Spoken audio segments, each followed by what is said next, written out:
Okay झालं. जय शिवराय. मी संदीप नाईक, निर्भय Maharashtra party.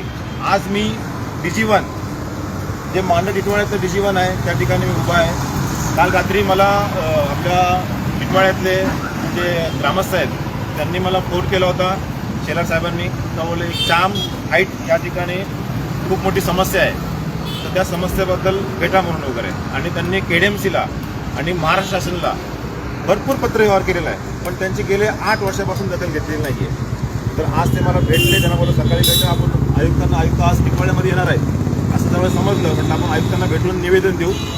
आणि त्याचबरोबर ते बोलले तुम्हाला पण निवेदन देऊ. तर जी काय समस्या आहे ती मी माझ्या तोंडून ऐकण्यापेक्षा, कारण का मी पूर्ण डोकाआउट झाले माझं. गेल्या 8 वर्षापासून हे लोक फाईट करतात आहेत. बिल्डर, KDMC प्रशासन, बेवडे, दारुडे, रात्रीच्या अपराधी चोरी चांबार करणारे, त्यांच्यापासून हे लोकांना खूप त्रास आहे.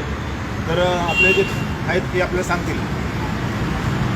अजित कुमार तिवारी आहे आणि आता या छान साईटमध्ये राहता नाहीतरी 7 वर्षापासून ही सगळी समस्या आहे. भरपूर पत्रव्यवहार करून पण काय फायदा झाला नाही. बिल्डर काम करायला कधी नाकारत नाही, पण कामं पण करत नाही.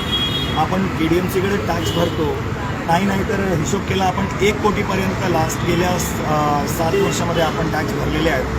पण त्या रस्त्याचा काही होत नाही. त्या रस्त्यामध्ये